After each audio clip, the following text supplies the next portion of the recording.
এর আগে আপনারা জানেন সেবাশ্রয়ে ভুল চিকিৎসার কারণে পা বাদ যাবার অভিযোগ ওঠে মহেশতলার বাসিন্দা মালতী বিশ্বাস। তিনি অভিযোগ করেন তার ছেলের সঙ্গে ইতিমধ্যেই দেখা করেছেন স্বাস্থ্যমন্ত্রী। এফআইআরও দায়ের হয়েছে, স্বাস্থ্য ভবনে অভিযোগও জমা পড়েছে। সেবাশ্রয়ের বিরুদ্ধে অভিযোগে তদন্ত এবার করবে রাজ্য মেডিকেল কাউন্সিলও। ওয়েস্ট বেঙ্গল ডক্টরস ফোরামের মুখপাত্র কৌশিক চাকে কি বলেছেন শোনাব। বিভিন্ন অভিযোগ মুড়িমুড়কির মতো আমাদের কাছে আসছে এবং এইগুলো যদি সত্য বলে প্রমাণিত হয় এটার কিন্তু তাৎপর্য অত্যন্ত ভয়ঙ্কর এবং আমরা এটা ভাবতেই পারি না যে একজন পেশাগত চিকিৎসক, রেডিওলজিস্ট, সোনোলজিস্ট তারা পিসিপিএনডিটি আইনকে ভঙ্গ করে, যে আইনকে ভঙ্গ করলে জেল অবধি হতে পারে। আমরা সেই জন্য রাজ্য সরকার এবং ওয়েস্ট বেঙ্গল মেডিকেল কাউন্সিলের কাছে আবেদন জানিয়েছি যে এইগুলোর জন্য পূর্ণাঙ্গ তদন্ত হয়, সমস্ত বিষয়গুলো ধরে ধরে যেন পূর্ণাঙ্গ তদন্ত হয়।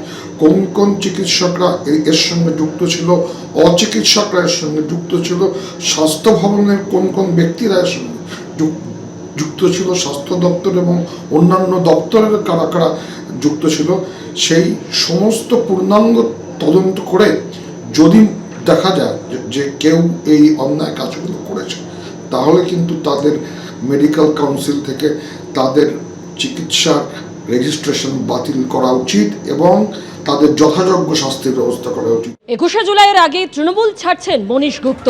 প্রাক্তন মন্ত্রী কালই মমতা বন্দ্যোপাধ্যায়ের কাছে তার পদত্যাগ পত্র পাঠাচ্ছেন। সিদ্ধান্ত ঘোষণার পরই শুভেন্দু অধিকারীর ভূয়সী প্রশংসা করলেন তিনি। মুখ্যমন্ত্রী দক্ষ প্রশাসক, জনপ্রিয় নেতা, রাজ্যকে অনেক উঁচু জায়গায় নিয়ে যাবেন মুখ্যমন্ত্রী।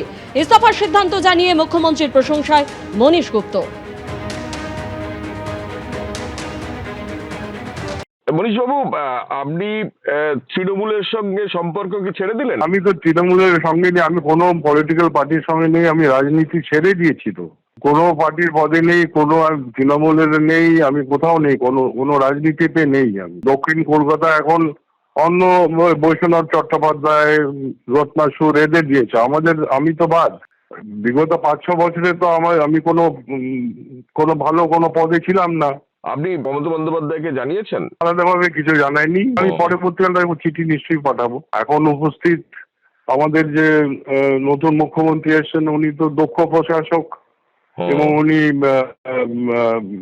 জনপ্রিয় নেতা, উনি নিশ্চয়ই বাংলাকে অনেক উঁচু শিক্ষায় নিয়ে যেতে পারবেন। আমার সমর্থন আছে। আরো সুন্দরভাবে প্রশাসনটাকে উনি সাজাচ্ছেন। তারপরে অর্থনৈতিক দিকে যেভাবে ইন্ডাস্ট্রি আনা ওটার প্রচেষ্টা চলছে, অনেকগুলো পদক্ষেপ নিয়েছেন। আমার মনে হয় তাতে অনেক উন্নতি হবে বাংলায়। এবিপি আনন্দ এগিয়ে থাকে, এগিয়ে রাখে।